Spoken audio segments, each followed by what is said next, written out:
Let's mic CM साहब। बात करते हैं सीएम साहब में देश के अलग अलग राज्यों के मुख्यमंत्रियों की गतिविधियों के बारे में। आज सबसे पहले बात करते हैं राजस्थान से। राजस्थान के मुख्यमंत्री भजनलाल शर्मा ने प्रदेश भर में आयोजित किए जा रहे ग्रामीण एवं शहरी सेवा शिविरों की श्रृंखला के तहत उदयपुर में आयोजित शिविर का अवलोकन किया। इस दौरान उन्होंने नागरिकों से संवाद कर उनकी समस्याओं, सुझावों और अनुभवों को जाना।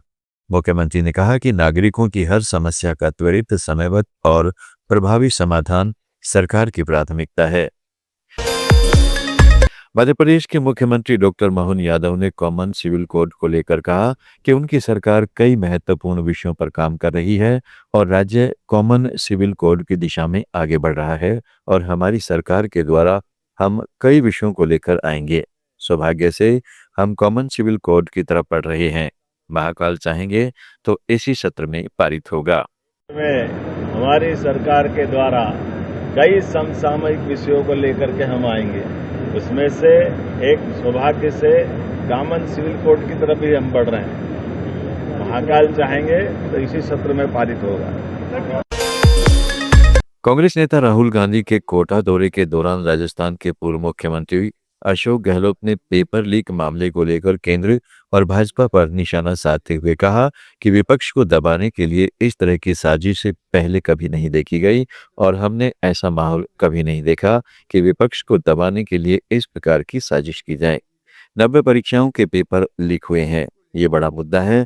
कई राज्यों में भी पेपर लीक की घटनाएं हुई हैं, लेकिन केवल राजस्थान को बदनाम किया जाता है और हमारे समय पेपर लीक हुआ तो हमने गिरफ्तारी कर मुकदमा किया और कार्रवाई की और कई आंदोलन खड़े किए। हमारी जब सरकारें कांग्रेस की होती तब राज्यों में भी और देश के अंदर भी हमने ऐसा माहौल कभी नहीं देखा कि विपक्ष को दबाने के लिए इस प्रकार के षड्यंत्र किए जाए। ये षड्यंत्र है, सब नेताओं को भेजा जा रहा है अलग अलग जिलों के अंदर।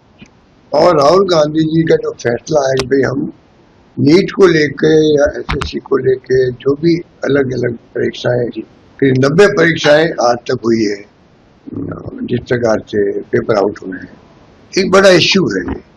राज्यों में भी हुई उस वक्त में। उत्तर प्रदेश के मुख्यमंत्री योगी आदित्यनाथ ने यूपी पुलिस की कार्यप्रणाली और उपलब्धियों को लेकर बड़ा बयान दिया है। उन्होंने कहा है कि यूपी पुलिस ने पूरे देश में अपनी एक नई पहचान बनाई है और पिछले 9 सालों में प्रधानमंत्री नरेंद्र मोदी के मार्गदर्शन और नेतृत्व में जो सुशासन के लक्ष्यों को प्राप्त करने के लिए अपेक्षाएं थी, उत्तर प्रदेश पुलिस बल ने उन लक्ष्यों को प्राप्त करने की दिशा में त्वरित गति से काम किया है। हम सब जानते हैं कि उत्तर प्रदेश पुलिस आज पूरे देश के अंदर अपनी एक नई पहचान बनाई है। ये केवल अपनी संख्या बल के आधार पर नहीं, बल्कि सबसे बड़ी आबादी के राज्य होने के साथ ही पिछले 9 वर्ष में आदरणीय प्रधानमंत्री मोदी जी के मार्गदर्शन और नेतृत्व में जो उनकी अपेक्षाएं थी, सुशासन के लक्ष्यों को प्राप्त करने के लिए उत्तर प्रदेश पुलिस बल ने उन लक्ष्यों को प्राप्त करने की दिशा में जिस त्वरित गति से 9 वर्ष के अंदर कार्य किया, आज वह देश के अंदर एक मॉडल पुलिसिंग का उदाहरण बना है। और आप सभी लोग, छत्तीसगढ़ के मुख्यमंत्री विष्णुदेव साय ने कोरबा चंपा रेलवे की तीसरी लाइन परियोजना को मंजूरी मिलने पर खुशी जताई है। उन्होंने इसे छत्तीसगढ़ के लिए सौभाग्य का विषय बताया और केंद्र सरकार का आभार व्यक्त करते हुए कहा कि इस परियोजना से राज्य में रेल कनेक्टिविटी को मजबूती मिलेगी और विकास को नई गति मिलेगी। ये तो सौभाग्य का विषय है छत्तीसगढ़ के लिए और इसके लिए छत्तीसगढ़ की जनता की तरफ से माननीय यशस्वी प्रधानमंत्री जी के बहुत आभारी हैं, उनको धन्यवाद करते हैं। रेल मंत्री जी के भी आभारी हैं। पश्चिम बंगाल की पूर्व मुख्यमंत्री ममता बनर्जी धर्मतला में आयोजित फेरीवालों के विरोध मार्च में शामिल हुई। धर्मतला क्षेत्र में हुए इस मार्च के दौरान बड़ी संख्या में फेरीवालों और समर्थक मौजूद रहे। प्रदर्शन का उद्देश्य फेरीवालों से जुड़े मुद्दों को सामने रखना था। हरियाणा के मुख्यमंत्री नायब सिंह सैनी ने आज भिवानी एयरपोर्ट पर नवनिर्मित हैंगर, एयर ट्रैफिक कंट्रोल भवन, सुरक्षा पोस्ट और कैंटीन का उद्घाटन किया। इस अवसर पर मुख्यमंत्री ने एयरपोर्ट पर विकसित की गई नई सुविधाओं का निरीक्षण भी किया और उन्हें क्षेत्र के विकास की दिशा में महत्वपूर्ण कदम बताया। पश्चिम बंगाल के मुख्यमंत्री शुवेंदु अधिकारी ने सरकारी योजनाओं को लेकर जानकारी देते हुए केंद्र सरकार की विभिन्न योजनाओं का जिक्र किया। उन्होंने आयुष्मान भारत, पीएम सूर्य घर योजना और अन्नपूर्णा योजना को लेकर लोगों से जुड़ने की अपील की। अधिकारी ने कहा कि 54 सरकारी योजनाओं में सबसे महत्वपूर्ण आयुष्मान भारत है। अगर आपका नाम पोर्टल पर दर्ज है तो देश के किसी भी सरकारी या निजी अस्पताल में 5 लाख रुपए तक का मुफ्त इलाज मिलेगा और प्रधानमंत्री नरेंद्र मोदी के नेतृत्व में इस योजना के तहत खर्च का 60% हिस्सा केंद्र सरकार और 40% हिस्सा बंगाल सरकार द्वारा वहन किया जाएगा। দিয়েছি আমরা আপনাদের কাছে যে কথাটা বলতে চাই যে আপনারা জানেন যে এই 54টা স্কিমের মধ্যে সবচেয়ে গুরুত্বপূর্ণ স্কিম হচ্ছে আয়ুষ্মান ভারত।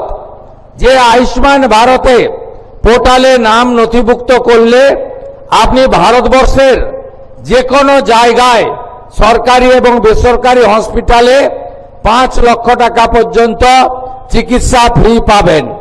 এই রাজ্যে 1,43,00,000 পরিবার 6.5 কোটি মানুষ এই আয়ুষ্মান ভারতের প্রকল্পের সুযোগ আপনারা পাবেন, যার 60% অর্থ মোদিজির নেতৃত্বে ভারত সরকার দেবে, 40% অর্থ পশ্চিমবঙ্গ সরকার এর সঙ্গে যুক্ত করবে।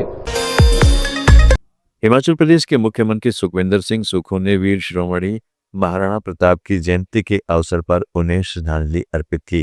उन्होंने कहा कि महाराणा प्रताप का जीवन दृढ़ संकल्प, आत्मसम्मान और मातृभूमि के प्रति अटूट समर्पण का प्रतीक है और महाराणा प्रताप ने विपरीत परिस्थितियों में भी अपने आदर्शों और स्वतंत्रता के मूल्यों से कभी समझौता नहीं किया। उनका संघर्ष और वीरता आने वाली पीढ़ियों के लिए हमेशा प्रेरणा का स्रोत बनी रहेंगी। सुक्खू ने महाराणा प्रताप जयंती महोत्सव के भव्य आयोजन के लिए राजपूत कल्याण सभा एवं राजपूत कल्याण ट्रस्ट का आभार व्यक्त किया। आज वीर शिरोमणि महाराणा प्रताप को मैं श्रद्धापूर्वक नमन करता हूं। महाराणा प्रताप एक महान योद्धा के साथ ही त्याग, स्वाभिमान, स्वतंत्रता और राष्ट्र भक्ति के प्रतीक थे। विपरीत परिस्थितियों में भी अपने सिद्धांतों पर दृढ़ता से अड़िग खड़े रहना महाराणा प्रताप के जीवन की सबसे महत्वपूर्ण शिक्षा है। उनका जीवन हमें सिखाता है यदि संकल्प पक्का हो तो विपरीत परिस्थितियों और संसाधनों की कमी के बावजूद किसी भी लक्ष्य को प्राप्त किया जा सकता है। महाराणा प्रताप का एकमात्र जीवन लक्ष्य था मातृभूमि की हर हाल में रक्षा करना, जिसके लिए उन्होंने राष्ट्रीय सुख सुविधाओं का त्याग किया और अपने लक्ष्य को हासिल करने के लिए जीवन समर्पित कर दिया। उनके लिए स्वाधीनता और सम्मान किसी भी भौतिक सुविधा से अधिक महत्वपूर्ण थे। महाराणा प्रताप जी का जीवन युवाओं के लिए निरंतर जीवन में आगे बढ़ने का प्रेरणा स्रोत है। जीवन में युवाओं को अनुशासन, साहस, नेतृत्व और कर्तव्य निष्ठा की अनमोल सीख मिलती है।